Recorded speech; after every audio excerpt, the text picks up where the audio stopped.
How are you conducting yourself? What are you talking about? Who could you be? If you could have what you wanted, well, you can imagine. And your imagination will provide you with an answer. And then you can write that down and think, well, that looks like that'd be a good deal. That'd be worth making a sacrifice for. And then you say, well, what else do people need? Well, family. Well, that might mean children. It might mean repairing the relationship with the children you already have. Might mean your parents, if you're fortunate enough to still have them, or unlucky enough, depending on the parents. And maybe you should fix that relationship, you know? And how do you fix it? Well, you try to find out what you can be grateful about that your parents delivered to you. And then everything left over, you see if you can work it out with them. And then you think, well, if I had a relationship with my father that I would want to have, what would that look like? And then there you go. You got some work to do right there. You know, Tammy did that, I don't know, 10 years ago? 10, 15 years ago. Well, so what did you do with your family? What was your vision? I wanted to improve my relationship with my father. How'd that go? As soon as I laid it down and wrote it out, it was right there in front of me, and it just happened. Is your dad like you? Yeah.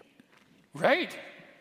Yeah, even though he's old and he's not there all the time now. No, he's old, and he FaceTimed me the other day. My sister FaceTimed me, and I answered. She said, Dad wants to know when you're coming to visit. I said, well, I'm coming to visit on his birthday.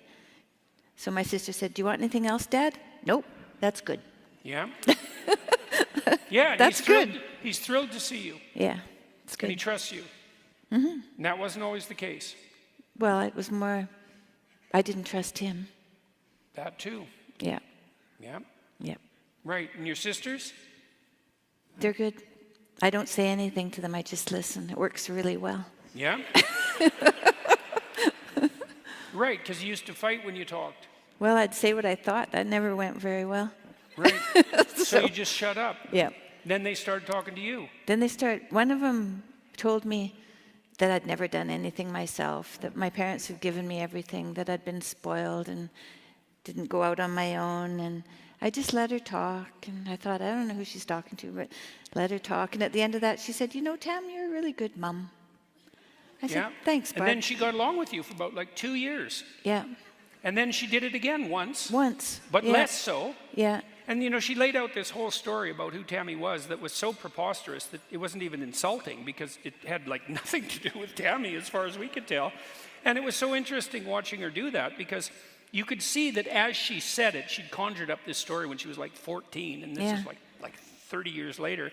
Never really revisited it. And when she told the story, it was even obvious to her that, yeah, no. You know, and the next time too, you know, she came out with this litany of criticisms of you, and you just shut up and you didn't say anything or get irritated, and at the end she complimented you. The same right way. You're a good mother. Yeah, I know. It was so amazing. Yeah. It was a good thing too, because after that Tammy's sister got very ill, and you know, she's mostly gone now, and yeah. If she hadn't got that put together when she did, it would have never happened. And that's one thing you don't want to have be the case with the people you love. She came on tour with us even. She did. For a little while. Yeah. So we had some good time with her. So, you know, you could put your family relationships together, and of course, the more cataclysmic they are, the harder that's going to be. But boy, if you can put together a really fractured familial relationship, you've really got your act together. So